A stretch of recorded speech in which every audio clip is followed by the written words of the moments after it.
ultimately, of course, he's fighting.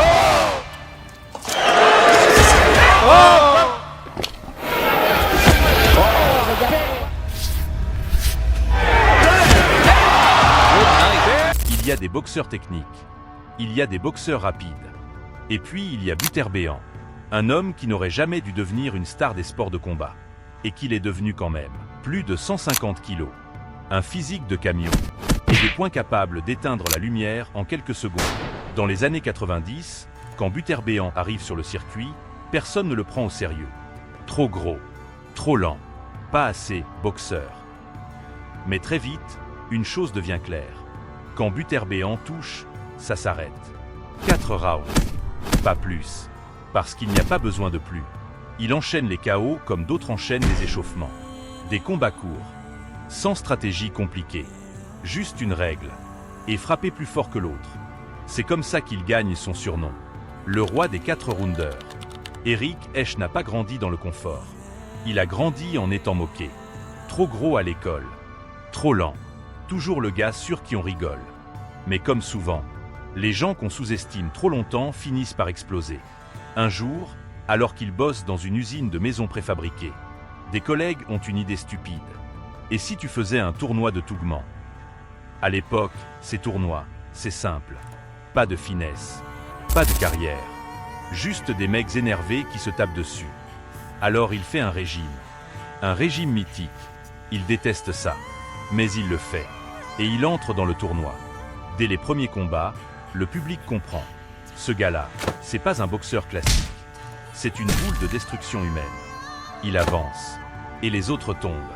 1, puis 2, puis 3. Les KO s'enchaînent. La foule devient folle. 6 pounds. People do that for a couple rounds, and then ultimately, of course, he's fighting. Name mentioned, he said, I don't even like to think of myself as Eric Esch. He's his right hand there, and he gets away with the windmilling. Here this big muscle-bound guy's gonna kill me, and I end up knocking him out. Beterbiehan ne gagne pas juste des combats, il devient un héros populaire. Le gars normal, l'ouvrier, celui qui ressemble plus au public qu'aux athlètes sur le ring. Le succès devient absurde, tellement dominant qu'on lui interdit d'y participer. Alors il passe pro.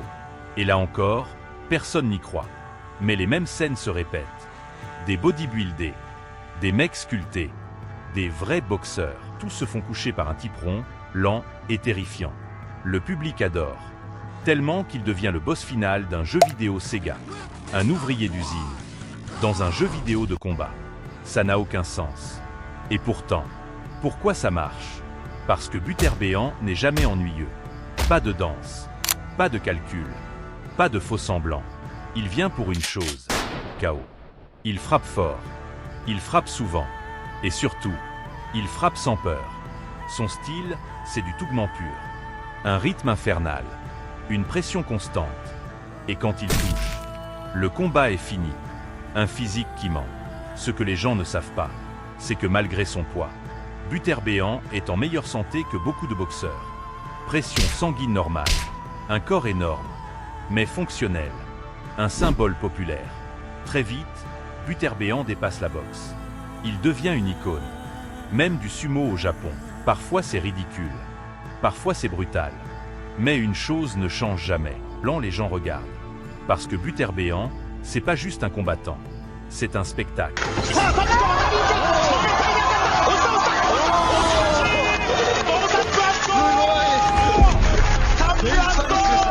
Beterbiehan n'était pas censé durer. Il n'était pas censé dépasser 4 rounds. Il n'était pas censé devenir une icône. Et pourtant, il a marqué le combat à sa manière. À la fin des années 90, Eric Beterbiehan, Esch devient un phénomène. Pas un technicien, pas un stratège, un problème. 4 rounds, pression constante, une seule erreur, et c'est fini. Les fans ne venaient pas voir de la boxe propre. Ils venaient voir du chaos contrôlé. Un ouvrier d'Alabama, un corps hors norme, des poings capables d'éteindre n'importe qui. Beterbiehan représentait le combat brut, sans filtre, sans excuse. Techniquement, Beterbiehan faisait tout mal. Peu de déplacement latéral, une défense minimale, Un cardio limité. Mais en combat court, la puissance bat la technique. Et Beterbiev l'avait compris mieux que quiconque. Il imposait le rythme. Il forçait l'échange. Il transformait chaque round en guerre. Puis arrive un moment clé.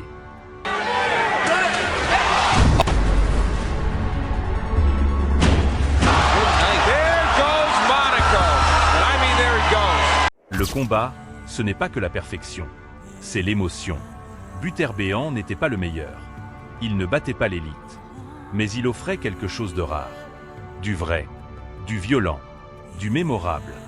Beterbiev nous a rappelé une vérité fondamentale. Il y a toujours de la place pour les outsiders. Le cœur peut rivaliser avec la technique. Et une légende ne ressemble pas toujours à un champion classique. Il n'a pas changé la boxe. Mais il a créé sa propre voie. Le roi des combats courts. Le bulldozer humain. L'anti-héros du ring. Après les chaos, après la célébrité, reste toujours la réalité. Et pour Beterbiev, la réalité était aussi lourde que ses points. Le prix du spectacle. Être Beterbiev, ce n'était pas seulement gagner. C'était accepter d'être catalogué. Accepté comme attraction. Pas toujours respecté comme boxeur. Il le savait. Et il l'acceptait. Parce que chaque combat payait les factures. Chaque KO construisait sa légende. Beterbiev ne pouvait pas boxer comme un poids lourd classique. Alors il a optimisé ce qu'il avait. Puissance maximale. Pression constante. Aucun temps mort. Beterbiev n'a jamais menti sur ce qu'il était. Il ne cherchait pas les classements. Des combats courts.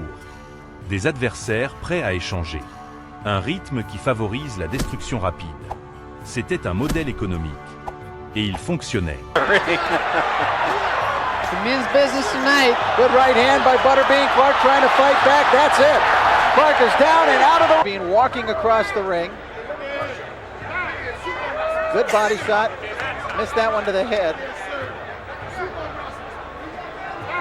Going to go to the body again. Those are booming body shots, and there's the finisher. That one to the head really straightened up Clark, and he was about finished there.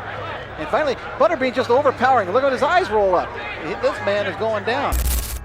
Hors du ring, Beterbiev n'était pas le monstre. C'était un père, un travailleur, un homme simple, quelqu'un qui savait d'où il venait et qui n'a jamais oublié ses racines. Avec le temps, le corps ralentit, la puissance reste, mais la récupération disparaît. Beterbiev quitte progressivement le ring, sans drame, sans chute brutale. Il avait déjà gagné l'essentiel. Beterbiev laisse une leçon claire. Le combat n'a pas une seule forme. La réussite n'a pas un seul chemin. Et la science du combat, c'est aussi savoir jouer avec ses limites. Il a transformé ses faiblesses en armes stratégiques. Beterbiev n'était pas un champion classique, mais il était réel. Et dans un sport parfois trop lisse, le réel marque plus fort que la perfection. Si tu veux comprendre le combat au-delà des clichés, si tu veux analyser les styles, les limites et les choix des combattants, abonne-toi à Science du combat. Ici, on ne regarde pas juste les combats, on les décortique.